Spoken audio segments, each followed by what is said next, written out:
وحشتوني من امبارح للنهارده. فاكرين امبارح وقفنا عند ايه؟ عند امجد.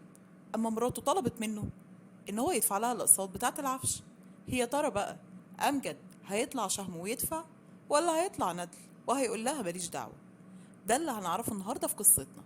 بس قبل ما نبدا نقول بسم الله ونصلي على النبي، وطبعا مش هننسى نشترك في القناه ونفعل رمز الجرس. ويلا بينا نبدا قصتنا. نعم. جرى يا هاني؟ وانا مالي؟ انا ماضي على قايمه. هو كمان هدفعلك قسط العفش؟ خلاص يا امجد، ولا يهمك. انا دلوقتي هخش اجيب لك القايمه تقطعها بايدك. بس تحاول تساعدني.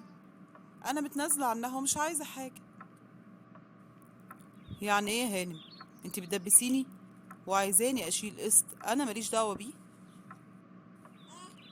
يعني انت هترتاح يا امجد لو انا اتسجنت؟ وساعتها سبت البيت ونزلت.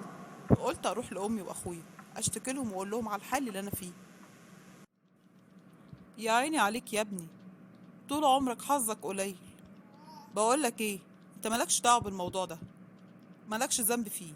امها هي اللي تشيل، هي المسؤوله. اسمع كلام امك يا امجد، دول خدوا حقهم اكتر من اللازم. فات كام يوم واحنا في نكد وفي قرف.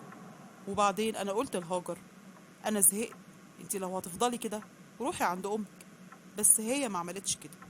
ولقيتها اتصل بخالي وحكيت له على كل حاجه، وقالت له انا عايزاك تيجي عند امي. ولقيت خالي بيقول لي ايه يا امجد يا ابني؟ ايه اللي مراتك حكيتهولي في التليفون ده؟ ايه في ايه؟ هي كمان ليها عين تتصل بيك وتحكي لك؟ مش كفايه ان اهلها مجوزينها بالقسط والدين؟ يا خساره يا سميره يا اختي، كنت فاكرك مربيه رجاله. بس هقول ايه، اذا كان ده رايك وطريقه تفكيرك يبقى هستنى بنملك ايه يعني؟ جرى ايه يا سمير؟ ما تخلي بالك من كلامك يا اخويا. انت جاي تغلط فيا انا وعيالي في بيتي؟ انا كلامي وجهته لابنك، كلامي مع ابنك مش معاكي انتي. جرى ايه يا امجد يا ابني؟ مراتك في ازمه، والمفروض تكون واقف جنبها وتسندها، مش تقول وانا مالي.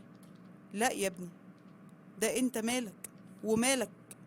مادام بقت مراتك يبقى بقيتوا روح واحده، وهي مسؤوله منك. وهو ماله يا خالي؟ هو خلاص مش ملزوم، هو مش مضى على قايمه، يبقى خلاص ملوش دعوه، وهم اللي ملزمين يدفعوا القسط ده. اهلا بسيد الرجاله التاني، الاخ الكبير المفروض يبقى عاقل. وبعدين مرات اخوك قالت لاخوك خد القايمه انا مش عايزه حاجه. يعني هو هيبقى مبسوط لو مراته اتحبست او حصل لها حاجه؟ لا طبعا يا خالي، انا ساعتها هبقى زعلان على اخويا، بس انا مش هسيبه. ساعتها هخليه يطلقها ويتجوز ست ستها. هو ماله يعني بالجوازه دي؟ دي جوازه هم، هو خد منها حاجه؟ هو ده اللي ربنا قدرك عليه؟ تخليه يطلق البنت ويتجوز واحده تانية؟ اخصى عليكم صحيح. تصدقوا انتوا كلكم رجاله في البطايق وبس. ايه؟ انتوا سمعتوا اللي انا سمعته؟ يطلق هاجر مراته؟